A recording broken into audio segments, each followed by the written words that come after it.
അടുത്ത topic microbial growth ആണ്. അതായത് അതിനകത്തുള്ള ഗ്രോത്ത് കർവ്. ഗ്രോത്ത് കർവ് എന്ന് പറയുന്നത് എന്താണ്? മൈക്രോ ഓർഗാനിസത്തിൻ്റെ ഗ്രോത്തിനെ നമ്മൾ ഒരു ഗ്രാഫിക്കൽ റെപ്രസെൻറ്റേഷനിൽ കാണിക്കുന്നു. ഓക്കെ, ആ പടം കണ്ടോ? അതിനകത്ത് എന്തൊക്കെയുണ്ട്? ഒരു ലാഗ് ഫേസ് ഉണ്ട്, ഒരു ലോഗ് ഫേസ് ഉണ്ട്, ഒരു സ്റ്റേഷനറി ഫേസ് ഉണ്ട്, പിന്നെ ഒരു ഡിക്ലൈൻ ഉണ്ട്. ഈ ലാഗ് ഫേസ് എന്ന് പറഞ്ഞാൽ നമ്മളിപ്പോൾ ഒരു ഇതിനകത്തേക്ക് മൈക്രോ ഓർഗാനിസത്തിനെ ഇനോക്കുലേറ്റ് ചെയ്ത് കൊടുത്തു.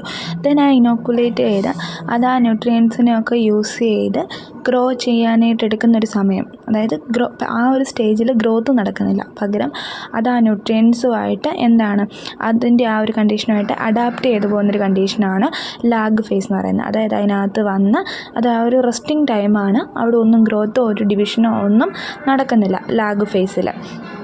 അത് ആ എൻവയോൺമെൻറ്റുമായിട്ടൊന്ന് അഡ്ജസ്റ്റ് ചെയ്യാൻ പഠിച്ചുകൊണ്ടിരിക്കുക.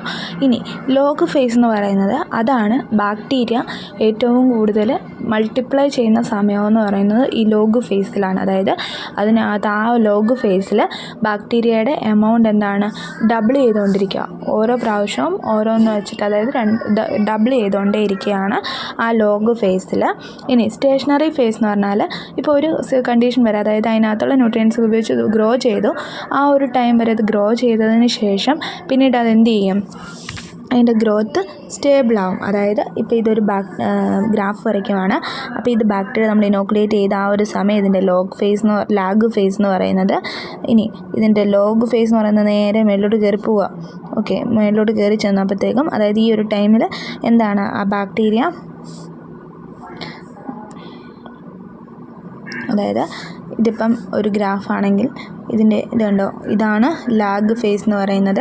ആ ലാഗ് ഫേസിൽ ബാക്ടീരിയ സ്റ്റേബിളാണ്, അതിനകത്ത് ഗ്രോത്തോ മൾട്ടിപ്ലിക്കേഷനോ ഒന്നും നടക്കുന്നില്ല. ദെൻ അതിന് ശേഷം അതിൻ്റെ ഈ ഒരു ഭാഗം എന്ന് പറയുന്നത് അതിൻ്റെ ലോഗ് ഫേസ്. ഈ ലോഗ് ഫേസിലാണ് അതിൻ്റെ മാക്സിമം ഗ്രോത്ത് നടക്കുന്നത്. അതിനകത്ത് എല്ലാ ന്യൂട്രിയൻസ് ഒക്കെ യൂസ് ചെയ്ത് ഫുൾ അതിന് എത്രമാത്രം ഗ്രോ ചെയ്യാൻ പറ്റും അത് അത്രയും ഗ്രോ ചെയ്ത് നിൽക്കും. ഇനി ഇതാണ് സ്റ്റേഷനറി ഫേസ്. ഇപ്പോൾ ഇവിടം വരെ ഗ്രോത്തായി, എത്ര ഗ്രോത്തായോ അത്രയും തന്നെ മെയിൻറ്റെയിൻ ചെയ്തുകൊണ്ടേ പോവുക, സ്റ്റേബിളായിട്ട് നിൽക്കുക. മൾട്ടിപ്ലൈ ചെയ്താൽ കൂടുന്നുമില്ല കുറയുന്നുമില്ല, ഒരു സ്റ്റേബിൾ ഗ്രോത്ത് ഉണ്ടായത് അത്രയും സ്റ്റേബിളായിട്ട് ഗ്രോ ചെയ്തുകൊണ്ടിരിക്കുന്നത്. അതാണ് സ്റ്റേഷനറി ഫേസ് എന്ന് പറയുന്നത്. ഇനി ഇതിനകത്ത് നമ്മളിപ്പോൾ ഒരു മീഡിയം ഉണ്ടായിട്ട് ആ മീഡിയയ്ക്കകത്തായിരിക്കുമല്ലോ ബാക്ടീരിയനെ വളർത്തുന്നത്.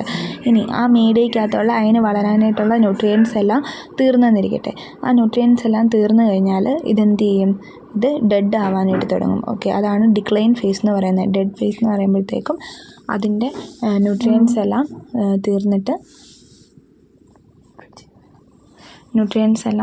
തീർന്ന് അത് ഡെഡായി പോകും. അത് ഒന്നെങ്കിൽ ടോക്സിക് ആയിട്ടുള്ള പ്രോഡക്ട്സിൻ്റെ അക്യുമുലേഷൻ മൂലം ആ ബാക്ടീരിയ ഡെഡായി പോകും. അതാണ് ഡിക്ലൈൻ ഫേസ് എന്ന് പറയുന്നത്.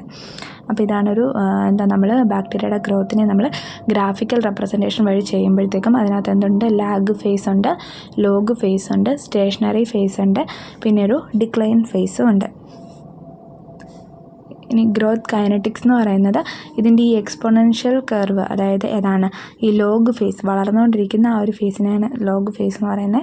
ആ എക്സ്പോണൻഷ്യൽ ഫേസിൻ്റെ സമയത്താണ് ആ എക്സ്പോണൻഷ്യൽ ഫേസിൻ്റെ മെഷർമെൻറ്റിനാണ് നമ്മൾ ഈ ഇക്വേഷൻ എടുക്കുന്നത്. ഇക്വേഷൻ എന്ന് പറയുന്നത് അതിൻ്റെ ഡബിളിങ് ടൈമിൻ്റെ ഇത് വെച്ചിട്ടാണ് ഇക്വേഷൻ എടുക്കുന്നത്. അതായത് NT = N0 × 2⁻n എന്ന് പറയുന്നതാണ് ഇക്വേഷൻ എന്നുള്ളത്.